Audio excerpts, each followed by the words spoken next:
ngayon sa Forma Bike Point. So this is located sa may Mandaluyong. Search nyo lang sa Waze Forma Bike Point. Ando naman yun. So ito na yung 6R natin. Then ito yung kaswap natin na 10R. Bali, ito na siguro yung huling kita ko dito sa 6R kasi once na nagpalit na kami ng tail light tsaka tail tie, okay na kami. Nakuha ko na yung papers, nakuha na niya yung papers. Then all good na. So ayan, may miss ko tong bike na to. Walk around lang tayo kasi hindi ko pala nagagawa ng walk around eh. Minimal lang naman yung mga upgrades na kinabit dito.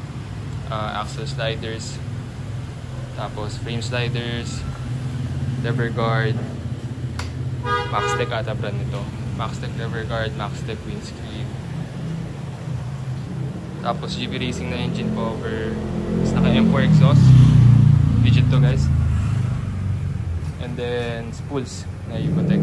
Tapos tech spec na tank grip.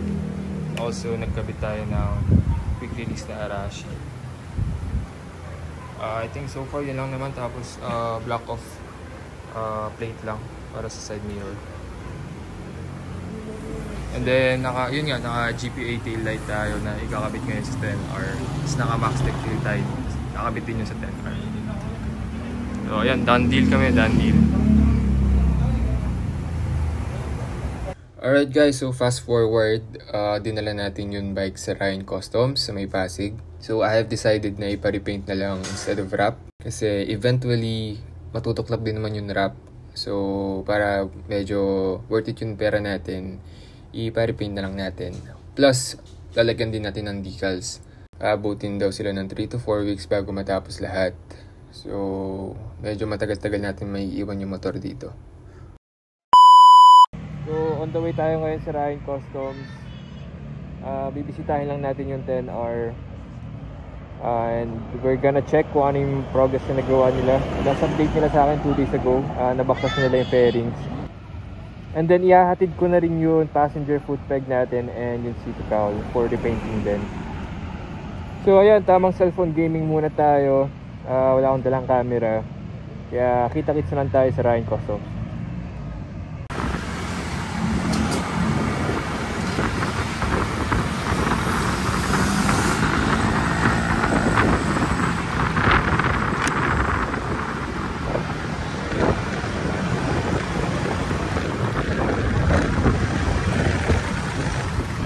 Alright guys, dito na tayo ngayon sa Ryan Customs. So ayan, check natin yung bike.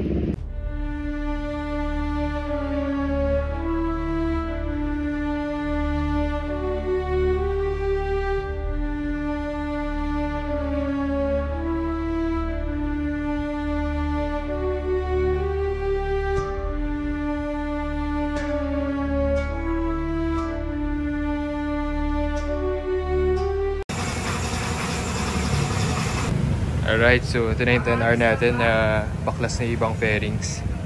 So ang natira na lang ata is yung tangke. Ayan.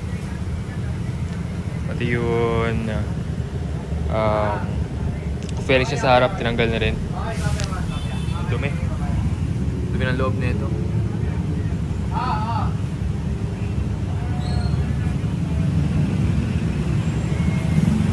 So ito na yung kaha natin.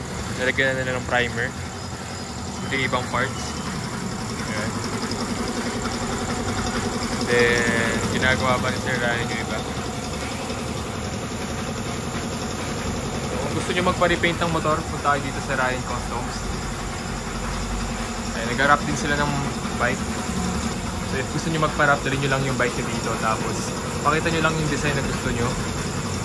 And then, magkasuggest rin naman si Sir Ryan kung anong mas maganda para sa bike nyo.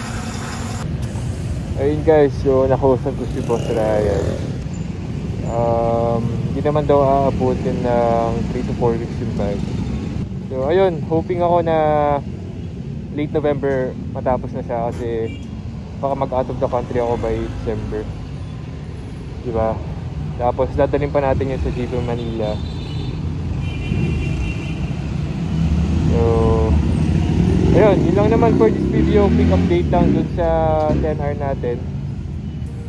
So if you like this video, make sure to hit that like button, and hindi ka pa na-subscribe, subscribe ko na. And I'll see you guys on the next one.